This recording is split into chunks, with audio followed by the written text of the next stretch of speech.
What if the secret to success wasn't just talent or hard work, but unshakable confidence? Welcome to Grasp Confidence, the podcast where visionary thought leaders, speakers, and entrepreneurs unlock the mindset and strategies for lasting success.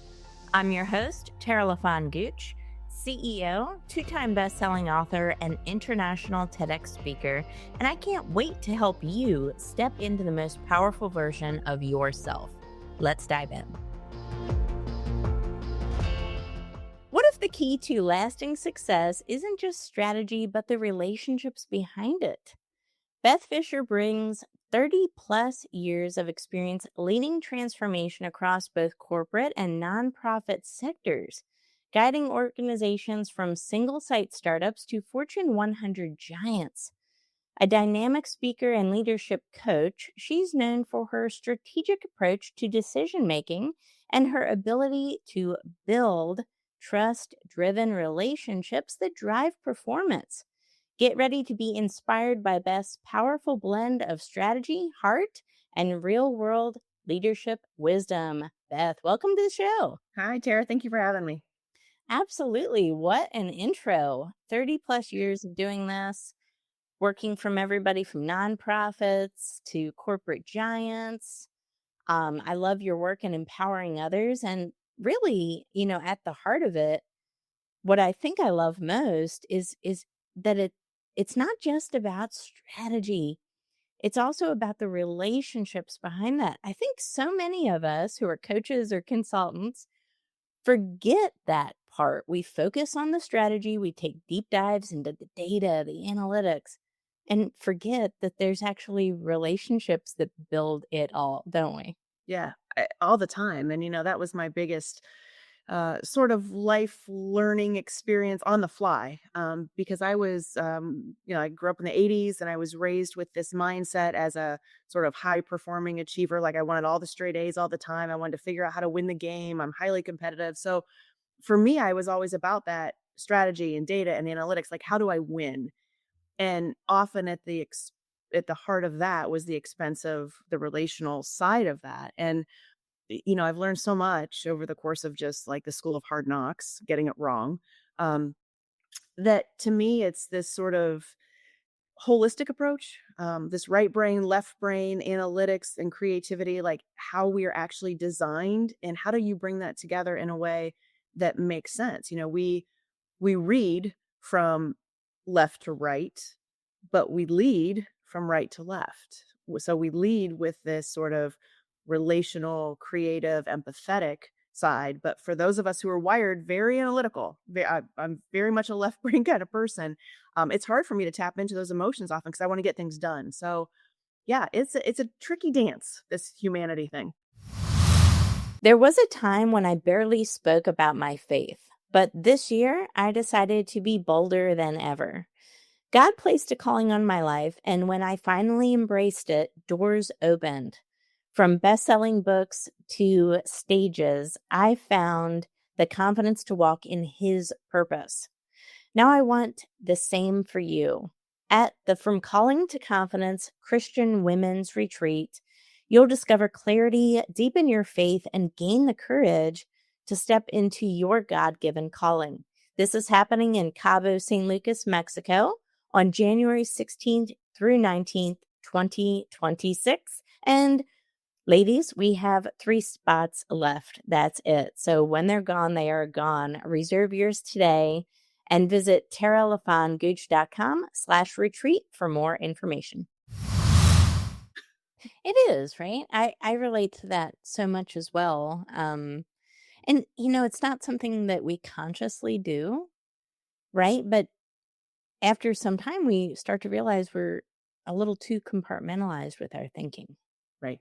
Right. And then that can lead to a lack of empathy sometimes, right? Mm-hmm. What else do you think would be some of the ramifications or causes to this type of either leadership style or just way of thinking?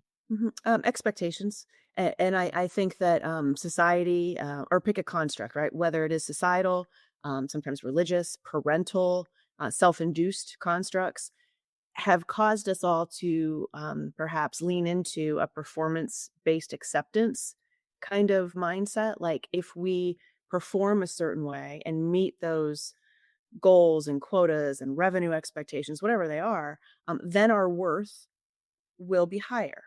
And so we often take external expectations and try and make that inform our inner being and our self-worth and value, and that's just backwards. It's just wrong, and I didn't know that for a lot of years. I lived the wrong way in terms of if I do all these things well, then people will like me and love me and I'll be all these things, but it's an inner job, and so I just think that it's the expectations that sort of lead us astray.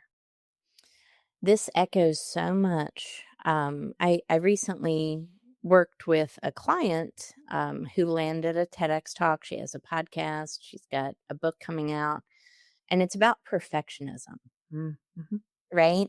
And it's that performative mindset of you feel like you're constantly in a performance mode that you can never really shut that off. Like Mhm. people think that switch is just on constantly. Yeah. And, ultimately that can ruin our relationships with others, our relationships with even ourself. Yes. It can, you know, take over our lives, right? This kind of feeling like we need to be a performer all of the time instead of operating at our natural, authentic self, right? Yeah, exactly. And I'm a Gen Xer. I'm 52, and so I grew up with this mindset. I think it's fascinating, the generational studies and again cultural expectations. So I read an amazing book years ago that talked about women growing up in the 80s, right, of this age, and here we are at midlife. But we were the first generation of females who were sort of taught and told, "Hey, we can go out into the world, we can do anything we want to do, we can be anything we want to be." But good luck to you, right? Like, figure it out. Like, there's no roadmap. There are no coaches. This was sort of pre social media. This was just like, you can do it. Go do it. And I'm like, great, I'll go do it. I had no idea how. And so that is why I care so much about being the voice for women that I never had. And I wanted to know. I asked all the sort of internal questions, and then I would like pose those questions. I have always been a very curious person, but nobody seemed to have any answers. And I certainly didn't because I was new to the scene of life. I was this 18-year-old girl in college going, okay, I love school. I love to learn. What do I do next? I don't know. I don't know. So I made choices based on the information that I had at hand. And that is why I care so much also about sharing with people, look, you are not the sum total of your choices or, one bad mistake or several bad mistakes. You are a very spiritual being having an incredibly human experience, and human experience is kind of tough sometimes. Wow. Well, this really hits to the heart. So many of us forget that, right? We get so caught up in a title, Hmm. so caught up in, how many zeros are in the bank, Yeah. so caught up in external validation, approval, and forget that we are spiritual beings having a 3D existence. Yes. And we forget that there's a whole other side to us. I'm very passionate about this as well because, we can really easily put our identities in the wrong place, can't we? Oh, constantly. Yes. And until we are reminded of who we are, then we often get off track. And that's just, the way that I think by design we are here because we need to rely on, I know folks call it different things, but God, that's the Yeah. term that I use. And it's like, this is not about us. We're not in control. As much as we like to think we are, I'm a high D on the disc. I like to lead. I like to be in control. I like to make decisions. But at the end of the day, it's like, I am not in charge. And that took a long time for me to be okay with saying.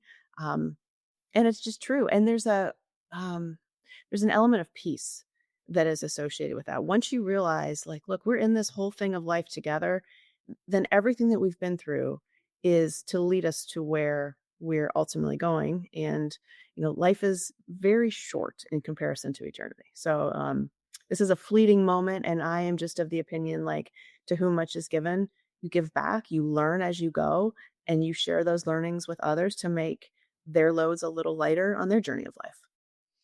Absolutely, absolutely. And this is so important, this message right now, in on so many different levels, because again, we can wrap our identities in other people's opinions of us very easily. We can wrap them in all of the wrong things. But ultimately, I do believe that God has created us for a purpose, on purpose. And, we can even look back to biblical figures who have, stepped into their God given callings with confidence. And, not listening to the ancillary voices around them Mhm. telling them who they were. And I think of, King David as a great example of that. He was a shepherd boy. He was the youngest of what, 7, 8 brothers? I Mhm. mean, right? Nobody thought he Mhm. could potentially be the next king. I mean, who would have thought? Right. He was kept in the fields, right? When Samuel came. So I think that's really important as well, is to think about, we never know what that could look like, what our future could look like. And I think it's just important to think about these things because ultimately, what does it look like when we say yes, Right. And trust. right? And Right. trust and have faith. Yes. It's not easy, especially if you are a control freak. Yeah. Right. Or a perfectionist or any of the above. Yeah. Or both, right? Yeah, exactly. You want to have all the answers, you want to know that next step. What's the next step? What's the next step? It's Mhm. not about that. Mhm. Right. What would you say? Right? What words of wisdom can Beth Fisher give us today for that person right now that maybe they feel a burning call? Mhm. Maybe they feel that desire to step into something bigger than them what they're going through right now. But they Mhm. just don't know what to do, what next steps to have. What would you a piece of advice give to somebody like that? Yeah, that's a really good question. And the advice I'm about to give, I did not take for myself, um, because I am such a doer. And my advice is to sit. I often, when I speak about failing forward, it's one of my favorite topics to talk about. I talk about and both, how you can actually have forward momentum at the same time you can be still. And I didn't know that that was possible. For me, it was always go, go, go, do the next thing, check off the things on the checklist. And I feel called. So therefore, I have to do XYZ. I need to go do these things. And I didn't take the time to be temporarily still and ask and wait. If you go back to biblical times and you read sort of example upon example of preparation, right? Moses, pick a person in scripture. It's like God was preparing them for his plan for them. And my timetable is like everything's done by Friday. Like, I want to do this giant thing. It'll be done 24 hours. And that's just from a place of probably ego or just, I don't know, impatience. Um, so sitting in that and waiting and contemplating and praying and being discerning and sure taking strides of, okay, I'm going to make sort of these pro con lists, I'm going to think about this deeply, but my advice is to think and to sit and to wait before doing, which is again advice that I never thought I'd be doling out at this point in my life, because I'm always like, go get it done, go do it, just do it, just do it. But the doing, we are not human doers. We can be, but if we do the wrong thing at the wrong time, then we are behind the time schedule anyway, because I have had to undo things that I did without sitting. I just made these impetuous decisions. I went forward thinking, okay, I'll just get it done. And I'm like, oops. Right. So then you have to backtrack, and then you have to start over, and then you have to pick yourself up. And then in that picking yourself up, you start to question, am I worthy? Am I, all the negative self talk comes in. Like, how could I have been so stupid? How could I have chosen this person? How could I have chosen this job? How could I have made the wrong decision? And so it is in that selection process and that decision making process that you actually have to say, I'm okay to sit. and to wait and to trust. Yes, yes, yes, and yes. I love that. I just gave this advice to somebody on a coaching call yesterday. He just left a huge organization. He's a sales director. He was with them for 23 years and he said, "What do I do now?" And I told him, I said, "I know you want me to give you a strategy. You want me to give you the next action step." And I said, "Is that correct?" And he said, "Yes." And I said, "You know what your next action step is? You're going to be in fight or flight mode right now. You're going to be in survival mode. What do I do? What do I do?" I said, "The best thing you can do right now is actually take a vacation." And he said, "But money." And I said, "Fight or flight, you're in survival mode. It's not about that.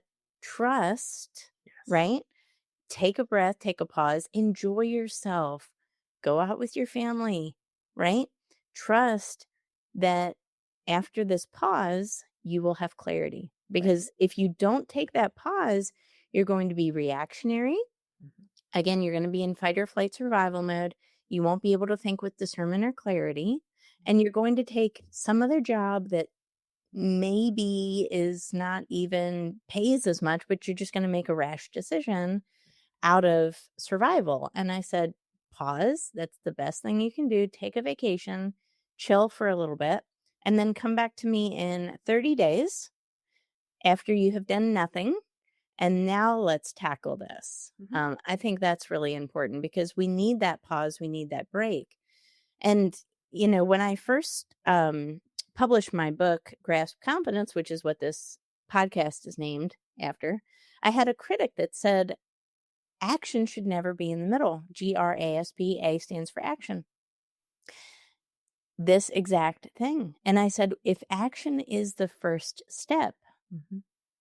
you won't gain wisdom. You won't gain discernment. You won't Right. be able to pause. You're going to be in a state of reaction instead of a state of proactivity. That's right. So, echo, echo, echo everything you just said. 100%. It is so true. It's not easy No. No. to apply to ourselves, right? No, it's the hardest thing to do because you just think, to your point, I'm in this mode, therefore I have to do. And this honestly took me 5 decades to figure out. I couldn't understand that because to me, the answer was always, I'll figure it out as I go and I will just do something. And in that doing, I missed the lesson. Lessons plural. And then all of a sudden, it's going to take you even longer to get to your destination. That's right. So that is so the power of pause, the power of deep rest and reflection. Yes. That's when we're operating at our highest capacity. Because you're right, we're not human doings, we're human beings, That's right. right? That's right. And we need that rest and reflection time. Mhm. Um, we talked a little bit about, before you came on air today, what's on your heart? What is Beth Fisher passionate about, right? You've had this amazing career, you've done all the things.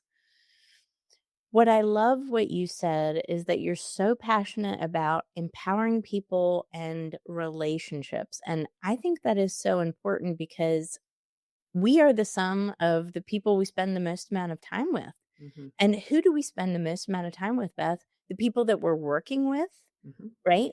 Eight solid hours a day right there. And also our relationships outside of work, right? Right. Can you talk to us a little bit about that as well?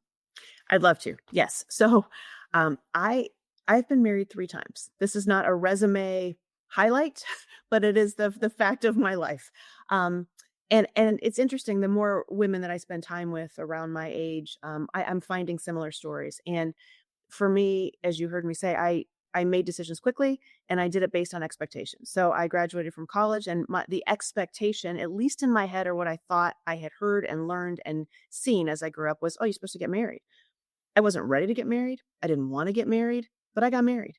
Um, and thankfully, I did when I did because I had my daughter when I was 23. She's now 28, and I he left us. It's a longer story, but he did not want to be married, so I moved us away. And in the middle of all that, trying to pick myself up and continue right figure out, what do I do next? Do. That's when I was diagnosed with leukemia. And they said, there's no cure for this. You're going to die.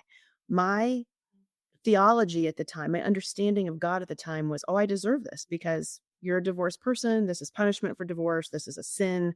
All of the things that I heard. And I thought, who's going to raise my daughter? I don't know what to do. Um, I can tell you what I did do is I got remarried a month before I went in for a bone marrow transplant.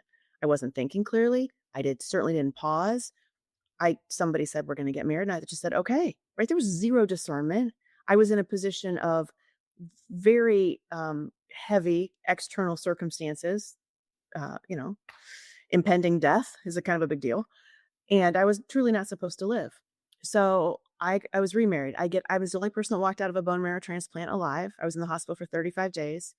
And on the other side of walking out, I had survivor's guilt. I didn't know that was a thing. I was 25 years old. I had Catholic guilt. I definitely knew what that was. But I thought to myself, wow, I'm married. I made this decision. God just saved me. I'm going to be married. I will be the best wife, the best mom, the best stepmom I can be. And that lasted for 13 years until one day I came home when I was 37. And this is the real me. Hard worker, in sales, loving life, doing all the things. And then he left me because he didn't want this me. He wanted sort of the dying damsel in distress who needed saving. And I thought to myself, what am I doing wrong? Right? And then I took a pause, I guess, to my credit. And since I am someone who never gives up, I got remarried when I was 40. And that lasted about 10 years until I found out last year that he was leading this whole double life and nothing was true. I made a decision based on the discernment that I thought I had learned. But again, it wasn't enough time. And I didn't take that time to really just be okay with being.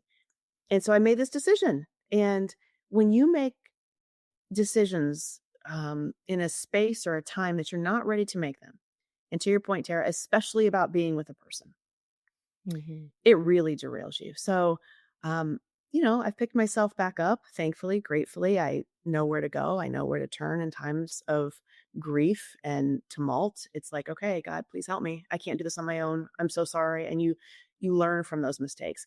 But what's on my heart is to be that voice. I love to go upstream and talk to young women and say, look, when you pick a partner, it is the most important. Jobs can change. I mean, jobs a big deal too, right? Because as you pointed out, you do spend a lot of time with people with whom you work, but the person that you come home to, the person who's supposed to be in your corner, the person you're supposed to do life with, if that is the wrong person, everything else does not go well. And so you find yourself rebuilding and questioning yourself. I felt completely stupid.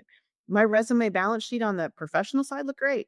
Oh, good. She's got 2 master's degrees. She's knocking it out of the park. All these things are check, check, check. Yay.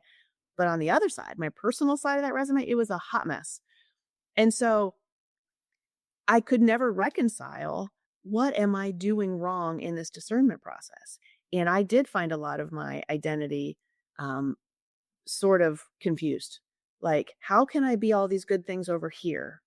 Like the performative, but the real me isn't seen or heard or valued or loved. That was rough. So I care a lot about helping people know who they are first and truly believe that, and to find the confidence in themselves and the understanding, like, I'm okay. I am okay. I don't need a person to fill that void. In fact, it's nobody's job to fill that inner void. I am a person who has mattering and value and worth, period, like full stop. And then if somebody enters my life and they see that value and worth in me, but more importantly, have it within themselves, and you're living life in the same sort of manner, and you have the same goals and values. Doesn't mean it's going to be perfect, because we're humans, we're imperfect people, but boy, is that an important decision to make. So I wrote this whole book, this is coming out in February, about selection process, how to do this well based on not doing it well so many times. So timely. So timely. Oh my gosh. I'm so grateful for my husband. I give him shout outs all the time. I'm the vision caster. I'm the dreamer. He's the doer, right? Implementer. So, He's like an EOS operating system. Yeah. I'm the visionary CEO. He's the operations person. So he puts it all together and makes it real. And I was just working out with him the other day, and I said, "I'm so grateful for you." Like Oh, yeah, like, it's your relationships that you have, to your point, it's everything. And no matter what, if I lost everything right now, everything, because we could, I mean, life can change on a dime.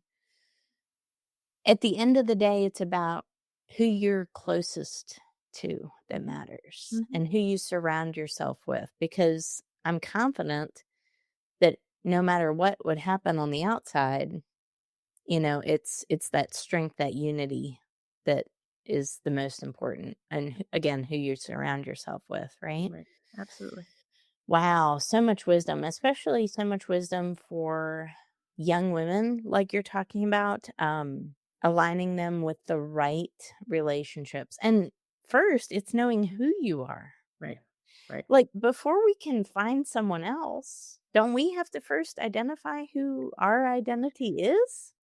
Yes, always, and that's really what got me off track. I think for so long I was living up to expectations or trying to, and and therefore I didn't know who I truly was. I wasn't okay with who I was, and I think a lot of young people aren't okay with who they are because they think that, well, my parents didn't make me feel loved, or they think this of me. And we get these narratives in our minds that often are fictitious. It's not exactly the full picture, but we tell ourselves these stories, and it confuses us. Like, I don't know who I am. Am I this person that my mom said I am? Am I this person that my teacher, my coach, my boyfriend, my girlfriend said I am? Who am I? And so that is why you've got to go to the source. And it took me a long time because my source was not a Bible. It was a missalette as a Catholic girl. I'm like, this is the Cliff Notes. I'm like, wait, Paul's a real guy? I had no idea about any of this. Truly, I was like, because my I want to win brain was like, well, I guess if I'm just a good girl, then I will go to heaven and people will like me and everything will be okay. Well, I wasn't a good girl. I was a human. I am a human. I was a girl who had all these thoughts in her mind. I'm like, wait, God knows what I'm thinking. I'm so in trouble. I couldn't figure any of it out. And I just kept making decisions based on, I think, assimilation. Like, if I Yeah. just blend into the crowd and I do what people want me to do, then I'll be okay. And then I was like, well, that doesn't feel right because that's not who I really am or want to be. So then I overcorrected and went to Ohio State and made a lot of decisions. I'm like, well, if none of this matters, then I don't really care what my decisions are going to be. So I was all over the place. And really you have to come back to that center. And the center is, I matter. We all matter. And once you understand that you truly have unconditional love from a God who created you, and not people who are like themselves flawed and hurting and have all their own baggage, it's just a whole different ballgame. And you really become centered and peaceful. And then you can make decisions from a place of, okay, this person isn't right for me. It doesn't mean that I'm not a loving person. It doesn't mean that my value has decreased because this person doesn't want to be with me. It means because I now believe that I matter enough to not choose that person. I don't need to be chosen by them. I get to choose. So I talk a lot in this book about, because I didn't do this well, I talk a lot about being interested instead of being interesting. I was always about, oh, I'm going to be interesting. I'm going to go on this date. This person's going to like me, right? I'm going to be so interesting that they can't say no. And I'm like, do I even like this guy? I don't know. I didn't take the time to figure out, am I interested in him? 9 times out of 10, the answer would have been no. But I acted like, oh, it was this weird validation. Performance. Yes. Performance. Yes. Yeah. Yeah. So I don't do that anymore. Good. I'm like, take it or leave it, mister. Well, I just love your energy, right? And this is when I'm talking to you, I'm just talking to somebody who stepped into their power, right? Mm, Stepped into their God-given identity with confidence. yeah. That's what it's all about. And there's so much wisdom here, regardless of the age you are, regardless of the position you hold, regardless of the geographic region you're in. This is just the human story. And so many people relate to this, right? But it's important to really anchor ourselves, again, with that God-given identity, because it's so easy to get derailed in life and to focus on the things that don't matter and to put the emphasis on things that ultimately don't matter. But for anybody listening to this that feels rejected, a lot of people are losing their jobs right now. Yeah. There's a lot of layoffs happening, especially in tech. Yeah. Um, they're feeling rejected. They're feeling lonely. We live in a world, Beth, that is more technologically connected than we've ever been before in human history. But there's an increased sense of loneliness and disconnection, regardless of how many connectivity devices we have. Mhm. So a lot of people are feeling like this, and they're getting derailed, and they're feeling like unfulfilled, lack of purpose, right? And or they're performing. Maybe you've felt your whole life like you're wearing a mask and trying to please others. Right. The good news is that if you feel this way, that's okay. That's called being human. That's called, living in this world, right? It's Yeah. not uncommon. I've felt that way as well. And anytime you get rejected, even if you faced a job loss or a relationship loss, find the gratitude in that, Mhm. because, anytime that happens to me and I get rejected plenty, I'll be open with that. I say, thank God. And I have an expression of gratitude. And I say, you're just moving something out of the way so that the big thing that you have coming for me Yeah. can actually move freely to me. Mhm. If you switch your thinking, right? And that's the power of gratitude and how it reshapes our brains. The good things that are coming to you will easily fall into your lap if you have expressions of gratitude anytime you have, even like my friend who I coached the other day is facing a job loss. Find the gratitude, Mhm. pause, Mhm. and just say thanks. Right. Right. Because anything that you say no to or is told to you is a no opens up opportunities for yeses. And it took me a long time to understand every no that I say in a relationship keeps me open to the right fit down the road. And if I say yes prematurely, if I take a job prematurely, if I enter a relationship prematurely, what is up ahead is not going to come my way because I've already closed that door.